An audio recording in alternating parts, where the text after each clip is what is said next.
time now to check in with the Access Sportsnet studio. It's the Jack in the Box halftime report. All right, thank you, Billy and Stu. Big offensive quarter, James and Rob, for Portland. Very. Especially in that second quarter, they came out with 36 points compared to the first quarter when they only had 22. But, there's a way to stop them. You can see it that they had to pressure them up, and Dame's getting ready to rock. Yeah, we knew that dynamic duo would come to town. They're the two guys that are, doing the job. Lakers had a fast start, but AD having a tough time getting going after missing a game, and that's what's missing offensively. But defensively, they got to correct some things in the third quarter, try to slow Tucker, Covington, slow some of the other guys down. Jack in the Box halftime report starts right after this. LeBron James looking to lead the Lakers against the Trailblazers for the third win of the season. First quarter, James with a steal, and LeBron was off to an early hot start. Lakers 14-5, building a lead here, James. It's KCP hot early. He had 3 threes in the first quarter. Yeah, they were able to get a fast start, especially at the defensive end, capitalize, and then Pope hitting from both sides of the corner, but then Portland making a run back. Yeah, Gary Trent Jr. was on fire. Here's Kyle Kuzma. Get the Lakers to 30-22 after one. Trent Jr. again, another three. Trailblazers now 39-35. Later on in the quarter, Rob, here's Schroeder with a nice pass to LeBron for the lay-in. The thing about Schroeder, he dives to the hole quickly, so you got to pay attention when he lays that little layup for LeBron there for 2. A little high pick and roll. Schroeder AD. Schroeder goes to the rack himself, gets another bucket, and that's where we stand at the half.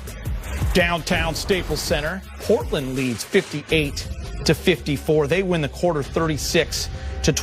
LeBron James leading the way offensively for the Lakers with 14 points on 6 of 9 from the field and 5 rebounds. More to come on the Jack in the Box halftime report. LeBron dropped a dozen points in the first quarter. Things looked great early, but the Lakers trail the Blazers by 4 at the break. Lakers basketball is up as a starter versus off the bench. This, of course, is for the last 2 seasons. That mentality, guys, it's not something that is easy. You certainly have to find it, but it's something that Kuz has been able to do. Big shot. And he's taking full advantage of it. First of all, it boils down to confidence. And we know Kuz got more confidence than everybody in this room. And so when you have confidence like that, it comes out in your game. And when you have your teammates backing you and saying, hey, you need to do this and this, it gives you more confidence, which we all know Kuz doesn't need. But it carries over to the court, and you can see it, the way he's playing the game, the way he's passing the basketball, the way he's having a little bit of joy. If you look at him now on the court, it seems like he has more joy. His body language is like a basketball player who's enjoying the moment. Sometimes winning the championship can take a load off the thing. No question. I mean, we all come into this league with talent. And the one thing that Kuz has learned to do, especially the last couple of years, he's learned to learn from the best. And he's learned to recognize where he is. The Lakers kept him while guys like Ball and Randall and Ingram left.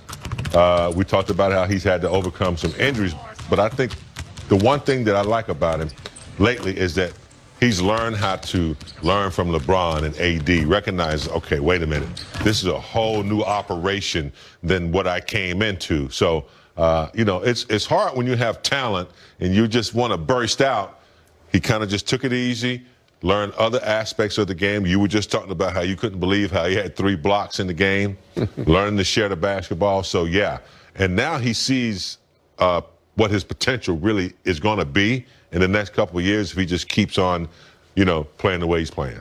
And guys, this isn't something that just started this season. It's not something that developed in him over the short and off season. I think we started to see this growth from Kuz during the bubble, which really paid off. As you mentioned, he then becomes a champion. At what point in your career did the game start to slow down for you, and what that feels like? People don't always understand when you can read and react and play the game that way versus it coming so fast and just being a little bit more so.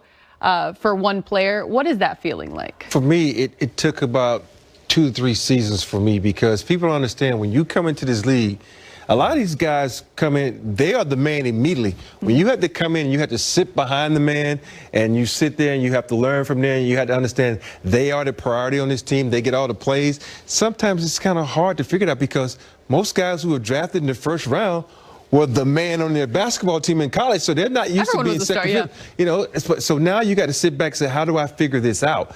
And sometimes some guys are smarter at figuring it out. Some guys it takes a little bit longer.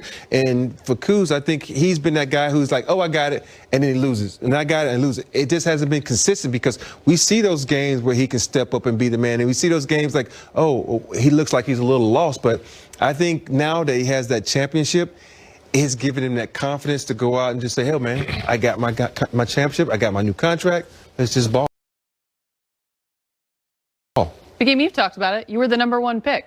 I was #1 pick, came in with tons of confidence, and Kurt Rambis beat my ass in practice so bad, I had to go sit over there for a couple years and learn how to play the game because it's more than talent. Yep. It is, 82-game schedule. It's how you practice.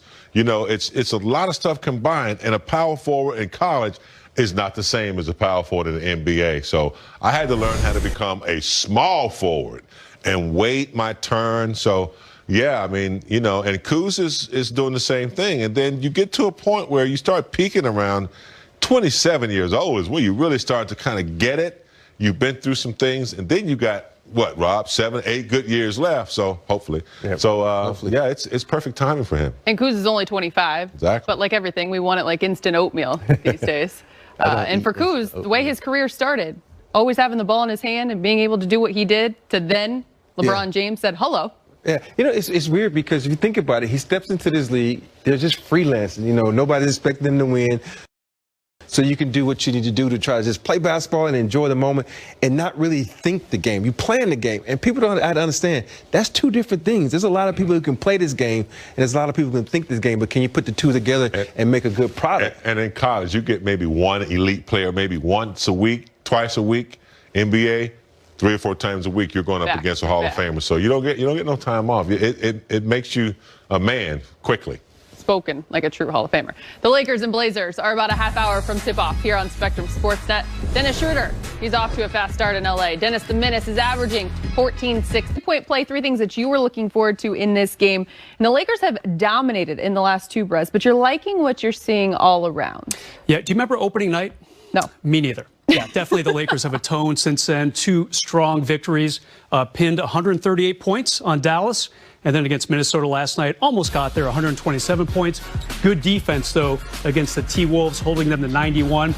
A couple hustle stat categories I've liked in each game. Against Dallas, the big one we've talked about a little bit. They outscored them in second chance points, 35-0. That's the most second chance points for the Lakers since 1996. And last night, I like the fact that they held Minnesota to 17% shooting behind the arc. And D'Angelo Russell, former Laker, former All-Star, 4 points and 7 turnovers. So Lakers playing really good defense and hustling a lot. I like both those categories. And guess who's a part of that on both ends? You're still driving the Kuz bus. Kuz was great again last night. Yeah, he's been something special. We kind of got a hint of what he might shoot like during the regular season with his strong preseason, about 50% from three-point range. He has done more than that so far in only three regular season games, shooting about 62% from three-point range. And there's the chart right there. I think he likes the right corner, Allie. That's my scouting report right there. Also pretty comfy on the upper left side over there. Kuz really impressed by what he has been doing, and not just offensively. He had a tightest career high last night with 3 blocked shots. So good offense, good defense for Kuz. Just a reminder, he's a 33% career guy from behind the arc. It's not going to stay at 62%, that's for sure. But if he can stay in the 40 percentiles, that's a big step for him. Good start, for sure. Lakers' opponents tonight, the Portland Trail Blazers, are coming in at 1-1, but they struggled a bit to start the season. Yeah, what's going on with them, Allie? Are they hungover from their strong bid to even secure a playoff spot in the bubble? Remember, they pretty much had to win all their games. But some strange stuff going on up there. Like you said, they are 1-1. Damian Lillard, 9 points in the opener. I mean, this guy who had 61 and 51 in back-to-back games in the bubble, just not shooting real well as a team. Carmelo Anthony, 33%. Gary Trent Jr., 31%. Their big offseason acquisition, Robert Covington, 30%. Granted, they've only played a couple games. These numbers will surely rise, but not the fastest start for the Blazers. They're kind of lucky they got that guy right there, C.J. McCollum, 44 points the other night. It helped them beat a very undermanned Houston team in overtime. So the Trailblazers not exactly off to a blazing start. And of course, I like that. Got to throw it in there. Well done. Of That's course, right. no Carmelo Anthony again. Not here. Did not travel with the team. Well done, as always. Straight ahead on Access, Kyle Kuzma.